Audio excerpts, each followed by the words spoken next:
Yesterday, the Pentagon announced that 3 U.S. troops had been killed and dozens injured after a drone loaded with explosives struck them at a base in Jordan near the Syrian border. Now, none of that can be confirmed. The details, anyway, the location of the attack, and there's some question about whether that's true, but there is no question that American troops were killed yesterday, and the reaction to that, mixed with sadness, was highly political, in fact, even strategic.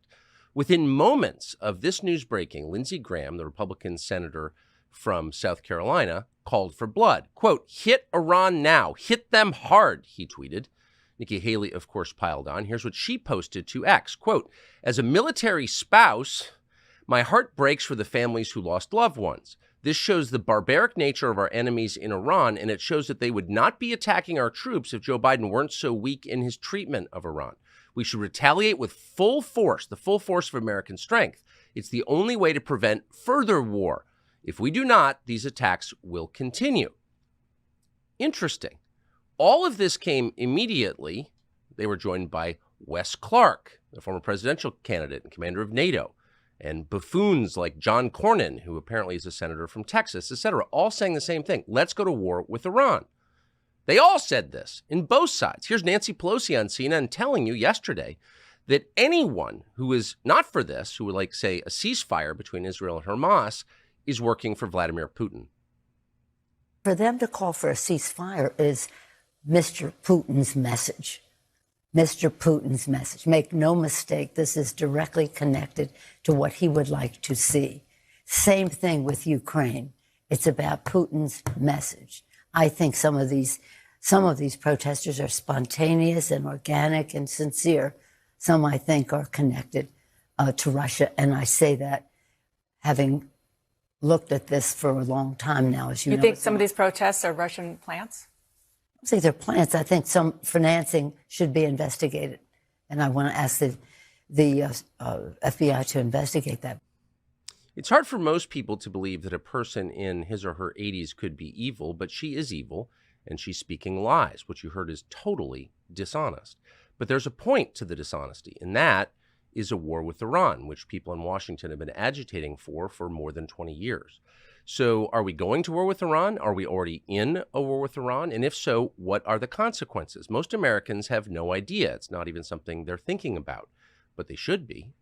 Joe Kent is a former Green Beret. He's a combat veteran who lost his wife in one of these wars. He's running for Congress in Washington State in the 3rd Congressional District, and he has an interesting and highly informed perspective on this, and we're honored to have him join us now. Joe Kent, thank you so much for coming on today. So when you see all of this, and you hate to be cynical, but you really can't be too cynical when you're dealing with the war party in Washington. It did seem like a coordinated response very quickly, moments after the announcement of the tragic death of these American servicemen. What do you make of the response from both parties in Washington to the deaths yesterday? I mean, this whole thing, we've seen it coming, Tucker. We left our troops in these vulnerable locations, like on the Jordanian, Syrian, and Iraqi border. Our troops have been attacked, we think, at least 150 times since the October 7th incident began. And so we've seen this coming. This was an inevitable conclusion. So by leaving our troops in these locations, undefended essentially, we left them there as bait because so many people in Washington, D.C. want to go to war with Iran. They want to go to a war with Iran so badly that we will prop up the government of Iraq while the government of Iraq is completely controlled by Iran. We spend billions of dollars every single year funding, arming, training, and equipping the Iraqi government so they can turn around and support the exact same militias that just killed our troops. Biden said it himself in his statement. He accused Iranian-backed militants operating in Iraq and Syria of conducting this attack that killed the 3 Americans and wounded nearly 30 more. That is nothing short of saying the Popular Mobilization Forces, which is part of the Iraqi military that we support. So if you look at just the full scope of the way that we have arranged ourselves in the Middle East, who we're supporting and where our troops are, there's no other logical conclusion other than the fact that we have left them there as bait to be killed by Iranians at the time and place of their choosing, so that we can continue to escalate towards a conflict with Iran. And like you said, there was a very coordinated series of talking points that came out almost immediately that we need to go and strike back against Iran. And look, we do need to strike back. We can't just let this go unanswered. But if we start taking strikes inside of Iran itself, that is exactly what the Iranian regime wants. They will benefit from that. If we start attacking Iran the way that we attacked Iraq, the way we attacked Afghanistan, then the Iranian government, the Iranian mullahs, the Ayatollah, the people will rally around them in support. We should be taking calculated strikes back at Iranian proxy groups for self-defense, and then we should immediately get our troops out of these foolish locations before we lose more blood and treasure for absolutely nothing in the Middle East, and before we're sucked further into a regional war. So if we could just go back to something you said at the beginning, which I think is demonstrably true, that American policymakers have left American citizens in these countries in order to be killed so they can justify killing more American citizens in a broader war against a very well-armed country, Iran. If that is true, that's evil. That's a crime. And by the way, I should say, because you almost never say it, that your wife was killed in one of those countries as one of those people. You ran for Congress. You almost never mentioned it. Perhaps it's too painful, and I'm sorry to bring it up now. But, I mean, you have lived this. So how is that not a crime? It's 100% a crime, Tucker. Look, I lost my wife a month after Trump gave the order for our troops to be withdrawn from Syria because Trump ran on defeating the Islamic Caliphate, ISIS, and that needed to be done. Unfortunately, ISIS was a byproduct of the Iraq war, the invasion, and all the blunders that we made there. But Trump inherited that problem. We had to deal with it. We had to go take out the caliphate. We did that in very short order. Trump gave the order to withdraw. And that's when the DC war machine, which unfortunately is controlled by Republicans and Democrats and even more powerful unelected bureaucrats, turned against Trump to leave our troops there. And she was killed. And a lot of the justification for leaving our troops in Syria and in Iraq has been to prevent so-called Iranian influence, malign Iranian influence, to counter Russia. And that is nothing more than us baiting a trap for ourselves to get our troops killed, to encourage and then really to justify a further war against Iran. It's absolute insanity. And we have to ask ourselves as American citizens, what do we gain from this? If we're going to deploy our troops and we're going to lose our best and our brightest, and we're going to spend trillions of dollars, what do we, the American people, gain? At the same time, we just lost 3 Americans defending the Jordanian-Syrian border. Our border is wide open. Fentanyl's killing over 118,000 of our citizens. 10 million illegal invaders have come into our country. So where are the priorities of our ruling class? And I think it's absolutely evil. I think it's completely and totally treasonous. And we need to get these people out of office as soon as possible. Well, it's also, there's something bigger, it seems to me. I have no evidence, but just watching, there's like a spirit of insanity or delusion that's descended on Washington. It's almost like ergotism or something you read about in the Middle Ages where the whole village goes crazy and commits cannibalism. I mean, here you have, for just one example, John Cornyn, who's a senator from Texas, whose state is being invaded by millions of people. You can't get your child into the NICU in Texas hospitals. You can't use the emergency room in Texas hospitals because they're full of people breaking our laws from foreign countries. So Texas is collapsing under the weight of this. And John Cornyn's entire day is spent worrying about the territorial integrity of foreign countries. Like, how do you explain that? It can't just be payoffs from Lockheed, or maybe it is. I don't know. What do you think? I mean, I think a lot of it is this deeply entrenched mentality in Washington, D.C., which most certainly has financial interests assigned to it. However, I do think there is a lot of people, and a lot of them, like you pointed out, like Nancy Pelosi, are in their 80s, and they've always thought this way, this with us or against us mentality that says, like, hey, you're either for the next war, the most current war and the current thing, or you're with the terrorists. You just are kowtowing to Vladimir Putin. It's the exact same mentality that got us into the Iraq war. You're either with us or you're with the terrorists. And look, Tucker, I would love to come on here and defend neoconservatism as someone who, lost my late wife in these wars, as somebody who lost countless friends, as somebody who fought myself 11 combat deployments. I spent most of my 20s and 30s in Iraq. I would love to tell you it had worked, but it simply did not. And that's a very hard thing to admit. I get into arguments all the time with fellow veterans about this exact same topic. So I think a lot of this is literally the gambler's fallacy. There's a lot of people who think, hey, if we just keep trying, if we keep attempting to spread freedom through the barrel of a gun and trillions of US dollars, this time it's going to work. Let's just double down. And this is, well, how really nice casinos are built in Las Vegas off of this exact same mentality. So I think that combined with the financial interest from Lockheed Martin and every single defense contractor and, putting someone like Lloyd Austin as the Secretary of Defense, who's still on the board at Raytheon, I think that factor with that mentality and people not being able to admit that we got this wrong and then making adjustments to our policy, I think that gets us in this current situation, because it's actually challenging to thread the needle. Like, where do we go from here? We can't just let the Iranians attack and kill our people. Right.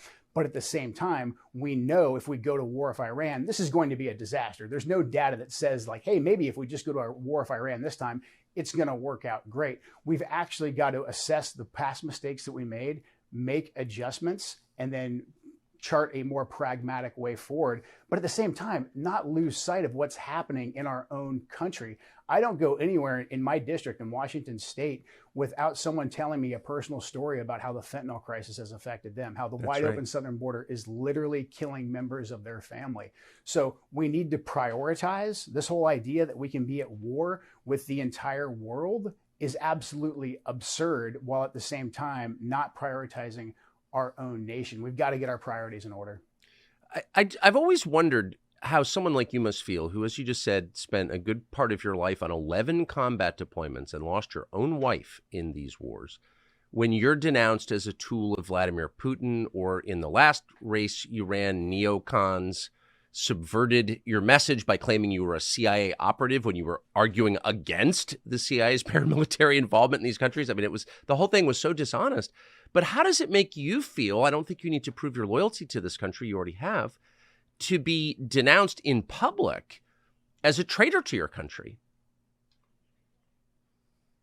When it happens the first, somewhere around the first 10 to 100 times, it hurts and it makes you really mad. And then you get in this effort to prove why you're not what they say you are. I'm not a Nazi because, I'm not a Vladimir Putin puppet because.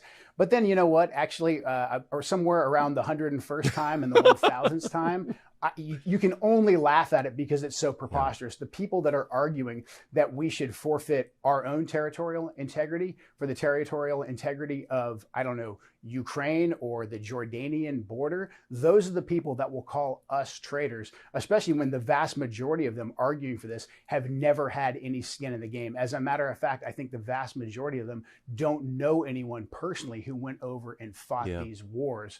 So there's something liberating in being called that repeatedly over and over again, because then you can truly see things for the way that they are, that this is literally just propaganda to attempt to intimidate people, to shut them up. And I'm glad that you're doing what you're doing, and you give us a platform where we can actually speak truth to power and show people what's actually happening in this country and how our foreign policy establishment is absolutely just really destroying the United States of America. They're attempting to make us sacrifice our republic for an empire that does nothing for the American people. Amen. So nicely put. And I would recommend, the famous Eisenhower speech at the end of his term around 1960. Or 61, the military-industrial complex, which is worth watching. So let me just ask you one last question, because he called it 60 years ago. You referred to what a war with Iran would do to the United States, and I don't know that a lot of people in this country fully understand what Iran is as a nation state. It's not Afghanistan. What do you think the immediate and then longer-term effects of a war with Iran would be on the United States? Immediately, it would be very bloody. I have no doubt that we could probably defeat some of their air defense and go in there and have another shock and awe campaign. But again, like we saw how the shock and awe campaign in Iraq really didn't actually work in the long run. So I have no doubt that we'd have some immediate results that people would cheer about here in the United States. But Iran Persia has always been an empire. It's been around longer than any of the other players in the modern Middle East right now, and they are not going anywhere. And right now, Iran has a lot of internal problem. They have a lot of internal strife with the Ayatollah and that government that's only been in power since 1979. But again, if we start conducting strikes in Iran, everyone in Iran will rally around their leader and they will become even more revolutionary. And then we will have Iranian proxies throughout the entire region that will be conducting attacks just like we had in Jordan. And really in the long term, Tucker, the axis that has been built really since Putin invaded Russia and we decided that since Putin invaded Ukraine and we decided we were going to throw this massive sanctions package at them, China has come in as a major player and we are deeply compromised by China. They control a lot of our economy. They control global manufacturing. They're deeply embedded in Wall Street. And they've also made deals with the Iranians. They want access to Iranian petro, not to mention the fact that Biden killed off U.S. energy independence and now he's going after LNG. And the world's biggest LNG exporters are Iran, Russia, and Qatar. So this axis would become very powerful. If we get deeply involved and deeply entangled with Iran, we are playing right into China's hands because China would like nothing more than for us to be committing our military industrial base to a war in Eastern Europe, in Ukraine, and then to be committing our conventional military power, our blood and our treasure back in the Middle East. That will make the Pacific, our actual border, extremely vulnerable to Chinese aggression, or China will simply just watch us bleed out economically as we bleed out on the battlefield on these couple different theaters. It's absolute insanity. It's opening up Pandora's box. And again, for what gain to the American people? I mean, I think that's the most reasonable, common sense-based, factual assessment I've seen of this from anyone. And the fact that you're not in Congress tells you a lot about the forces you're up against. But Godspeed. Joe Kent, thank you for summing that up for us today. I appreciate it. Thank you so much, Tucker. I really appreciate it. Thank you. Free speech is bigger than any one person or any one organization. Societies are defined by what they will not permit. What we're watching is the total inversion of virtue.